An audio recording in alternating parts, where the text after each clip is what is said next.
am I witnessing right now? The whole building is burned through! Hell out of here! You can see just what is happening to the right of me, the smoke from all those vehicles! We love our Nepal! We are the f***ing country! नमस्कार, मेरे साथ इस वक्त Harry Jackson है। आप लोगों ने इनको बहुत बार सोशल मीडिया पे सब कुछ देखा होगा। इनकी वीडियो आजकल बहुत ज़्यादा वायरल हो चुकी है और कारण ये कि इस वक्त ये नेपाल में है। नेपाल ट्रेंड तो इसलिए कर रहा है क्योंकि वहाँ पे जेनजी प्रोटेस्ट हुआ, लेकिन उसमें एक आदमी हैरी जैक्सन इतना ज़्यादा सोशल मीडिया पे वायरल हो गए, खासकर इनकी जो व्लॉगिंग थी उसके लिए। और अंत में इन्हें कहा गया कि ये रिपोर्टर्स से ज़्यादा, जो ग्राउंड रिपोर्टर्स हैं, जर्नलिस्ट हैं, उनसे ज़्यादा बेहतर ये रिपोर्टिंग कर रहे हैं और एकदम एक्चुअल करंट सिचुएशन दिखा रहे हैं। तो चलिए उनसे बात करते हैं। Harry, how are you? Yeah, I'm great, man. How are you doing? I am also good. Condition is right now good और Yeah, right now everything's kind of calmed down. I mean, there's still a little bit of like police in the roads and a little bit of army and stuff, but everything's back to normal. The streets of Kathmandu are kind of bustling again. It was a bit of a ghost town beforehand, but now it's, I'm driving and I'm like, I wish there wasn't this much traffic, but it's great to see everything back and working again, That's really nice to see. Why did you went there in Nepal? I went there because I couldn't get through the Pakistan border. So, like, my original plan was to go from Kolkata to Pakistan and then through Afghan up through Central Asia and back to the UK on my bike. But I found myself in two important events in history. One was in India when India-Pakistan almost went to war. I'm sure you remember. Yeah. Operation Sindoor. Yeah, Operation Sindoor. Yeah. I was on the border there, and the air raid sirens going off, the Golden Temple lights turned off. And first time in 50 years, it was all quite mental, really. And then I couldn't get through the border. Basically, the Ministry of Home Affairs in India had said, okay, you can go as long as you get your embassy to send you an email or a letter. The embassy decided they didn't want to do that. So I had one chance left, which was fly the bike from Kathmandu to Dubai. And on the day I arrived, 20 people are shot. And I find myself in this situation. So that's why I'm here. You talked about Operation Sindoor, so I will sideline Nepal Gen Z protest. I want to talk to you about Operation Sindoor. When India and Pakistan were in war, conflict, where were you? I was in Amritsar. Well, actually, no. So first off, when the 26 people were horrifically executed, I was in Pahalgam terror attack. Yeah. I was in Pokhara.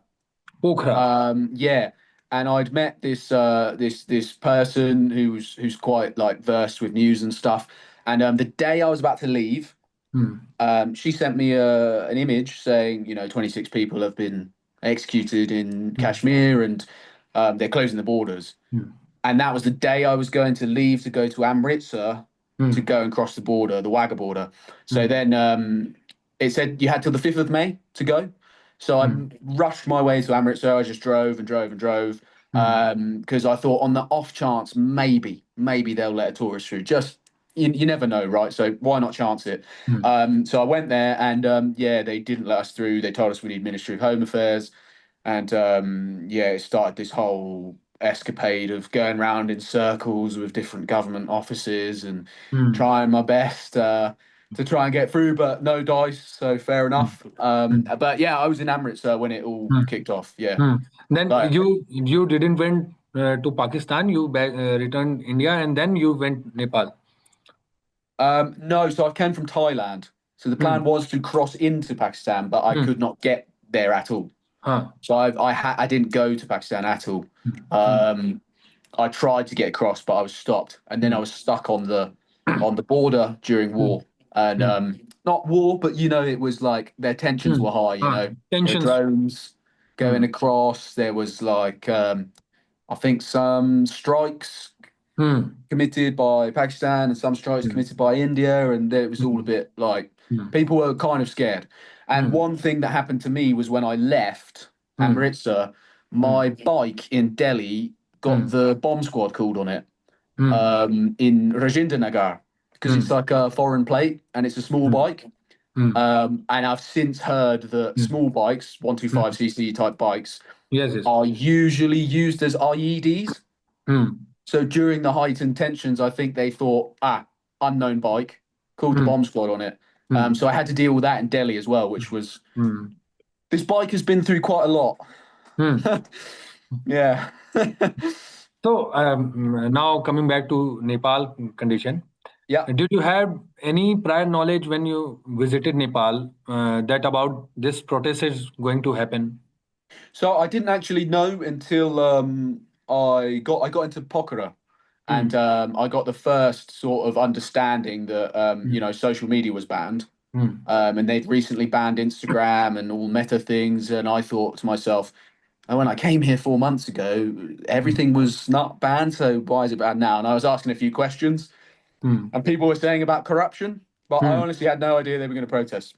Zero idea, because I had no SIM card, nothing. The plan was to go from India, go to Kathmandu in 2 days, fly the bike straight to Dubai. I didn't want to get a SIM card because it was extra money, and at that time my YouTube was, I had 16,000 subscribers. It doesn't equate to a lot of money. So I was trying to save it for the trip. So I avoided buying a SIM card. So I had no idea, honestly. I used the Wi-Fi in the morning. I put the map on my phone. So you know how Google, it keeps it, even if you don't have connection. And I just followed that, got to Kathmandu, pulled over on the side of the road, and the friends who helped me, and that time I'm actually in the house right now, of that friend, they told me that the curfew, there was a curfew. They say, hey man, there's a curfew, you need to get a hotel right away. And I was like, "So, what? There's a curfew?" I'm like, yeah, haven't you heard? 20 people have been shot. And I was like, excuse me? I thought they were joking.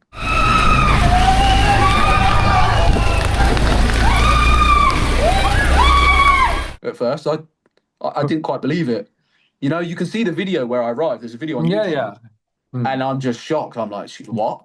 And then obviously I have to drive through all of that, and I think, oh wow, this is serious. Yeah. So, then afterwards, what happened there? You visited Nepal. Some people told you that here is curfew. Did anyone told you that why this protest is happening? I got a little bit of understanding of it, like on the way to the hotel, but I didn't really understand it until the next day. So the next day was when obviously I joined the protest. I just wanted to go see. I mean, I didn't join in or anything. I tried, as a foreigner, you can't do that. It's just not my battle as well, but I just wanted to go see, and make some videos of it, and to show people what was going on, really. And then I got there, and it was kind of small to begin with, and I was asking people questions, and that's where I was getting the understanding of what was going on. They were telling me that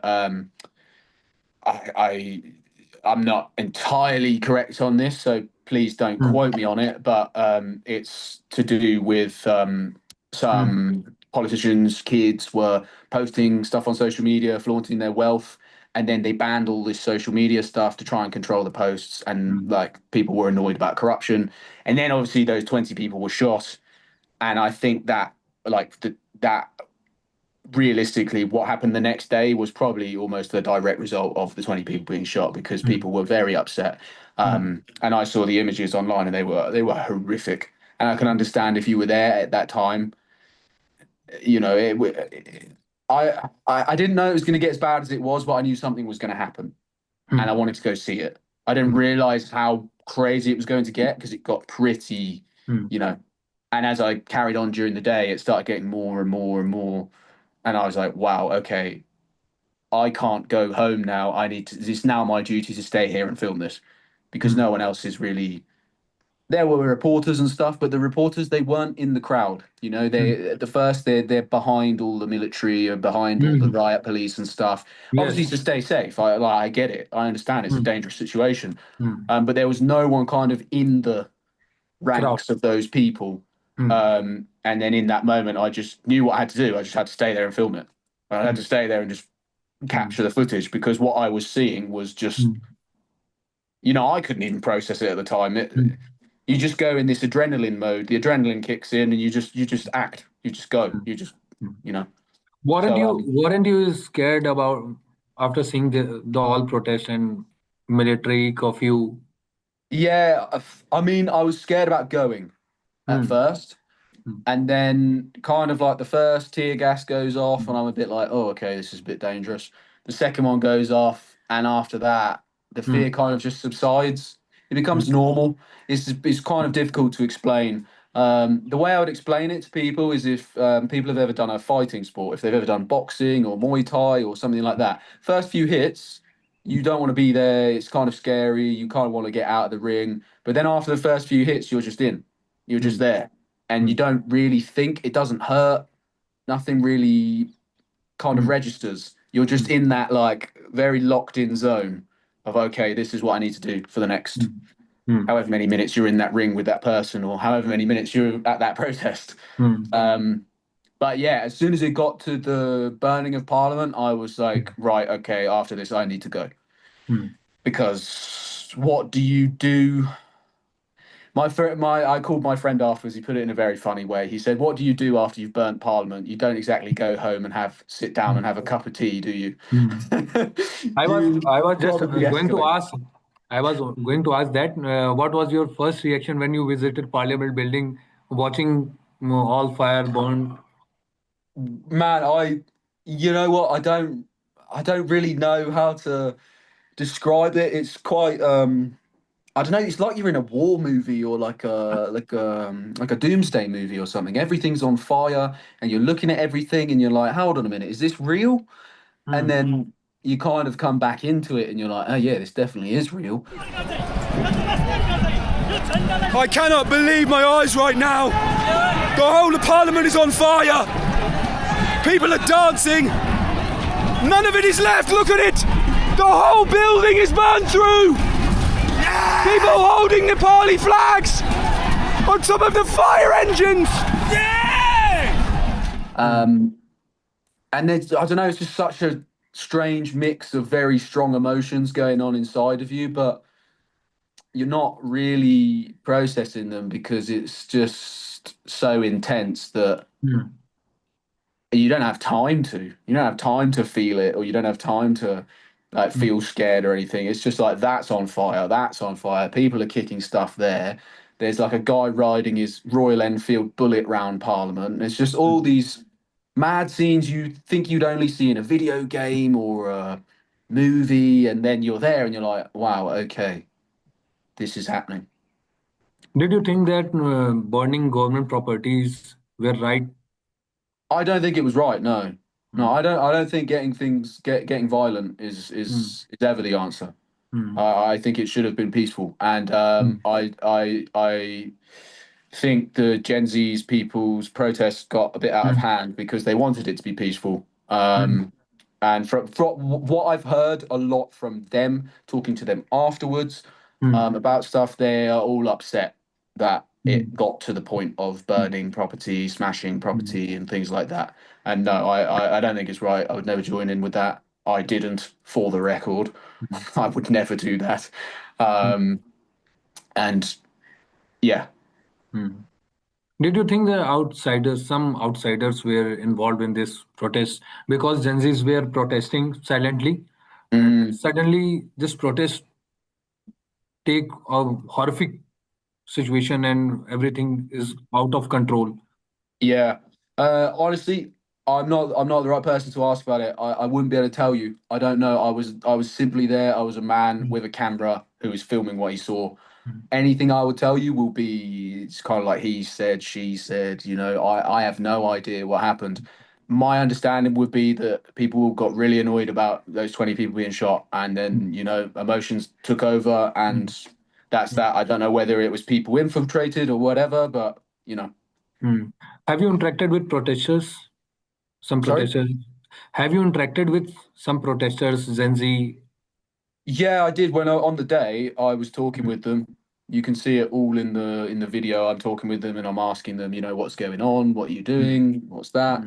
I don't know whether they're Gen Z or not, to be honest with you, but it's a Gen Z protest. I don't really know how you define. I know it's up to 28, but some people will say they're Gen Z. Some people might not say they're Gen Z. Some people will say some people infiltrated. Some people say, it didn't. It's a minefield, man, and I'm not the person to ask for that. One more question. We saw your video, and in one video, smoke gas. Yeah. Smoke gas was coming, and you were running with your helmet.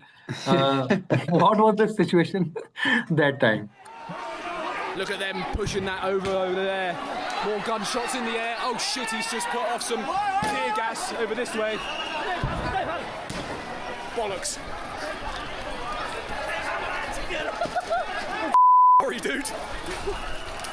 There's some more cans being thrown this way. Wow, what was the situation of the smoke gas, tear gas coming with firing going on, and you are running with the protesters? What did I think about the situation? No, what was the situation that time? Oh, well, they were kind of pushing forward. They were pushing the police back quite a bit.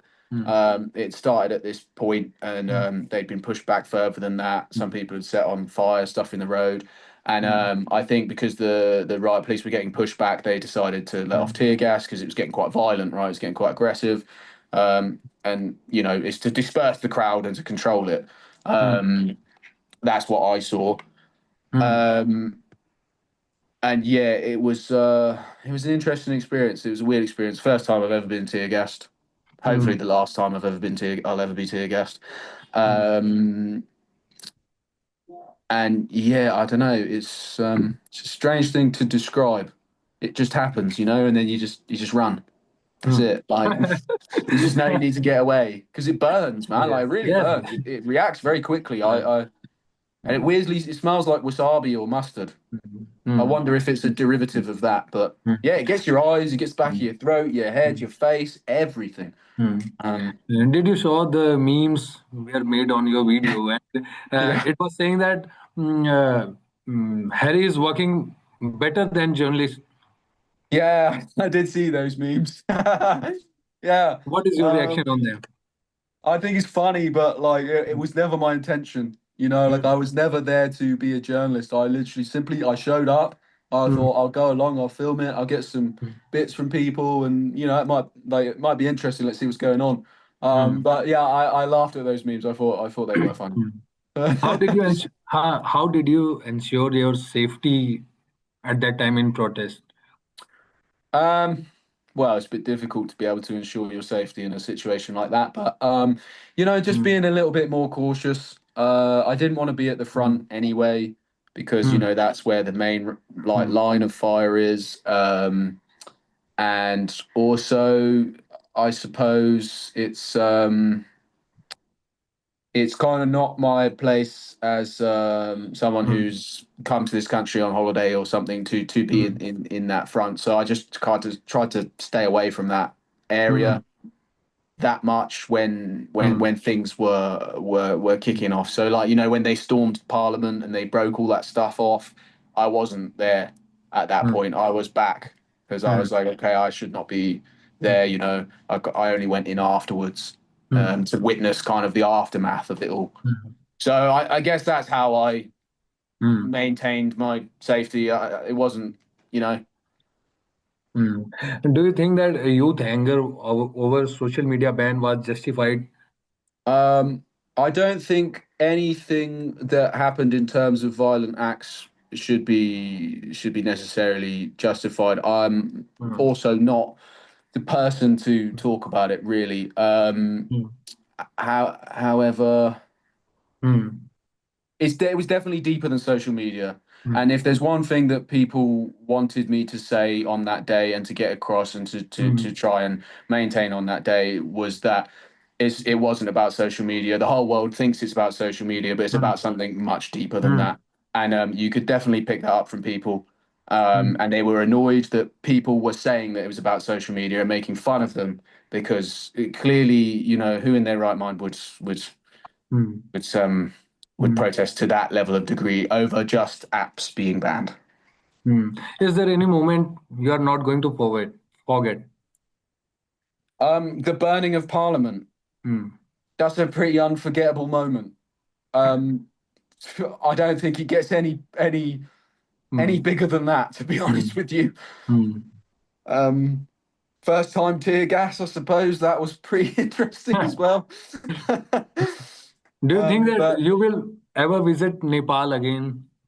yeah, I'll visit Nepal again. I like Nepal. I visited 4 months before. There was a joke going around like it's my first and last visit in Nepal. It's not my first and last visit in Nepal. People are very friendly. People are very nice here, and even amongst the chaos, there was a lot of humanity. And I really tried to capture that because people were asking what my favorite football team was. They're like, "Where are you from? Do you need some water?" And then I'm like, "I want to go here," and they're saying, "No, it's not safe." And then I'm like, "Yeah, but I want to look," and they're like, "All right, come with me then." So, you know, there was a lot of humanity within the protests, and it wasn't just for me as well. It was everybody was kind of helping each other out, even though there was chaos going on. And I thought that was kind of a beautiful thing to see. What you have learned from this protest? You have talked from many Gen Z, 20 people of Nepal. And what is your experience on this protest? Do you think this is right, wrong? Nepal need development, anything? I mean, politically, man, I really, it's not my place to say. I'm not a person who was involved in that protest. I'm not a person who was ever involved in the politics. I literally showed up and I filmed what I saw.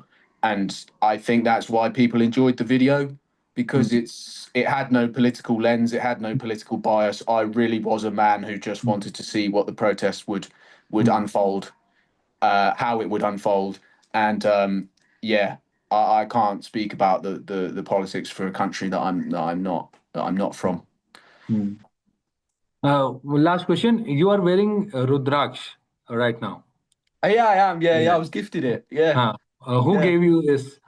Well, I've received many gifts since I've been in Nepal, after the protests. Yes.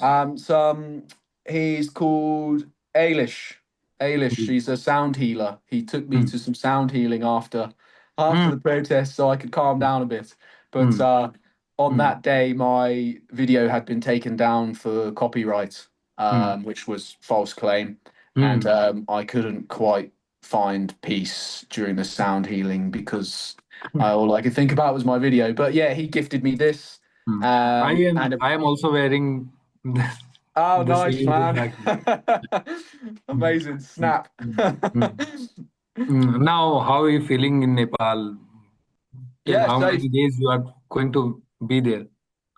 Yeah, I feel safe. I feel good. I'm not sure. I need to get my visa renewed, so I need to see if they'll be able to do that for me or not, or whether I need to move. Plan was to fly the bike to Dubai. I've already sorted out all of that stuff.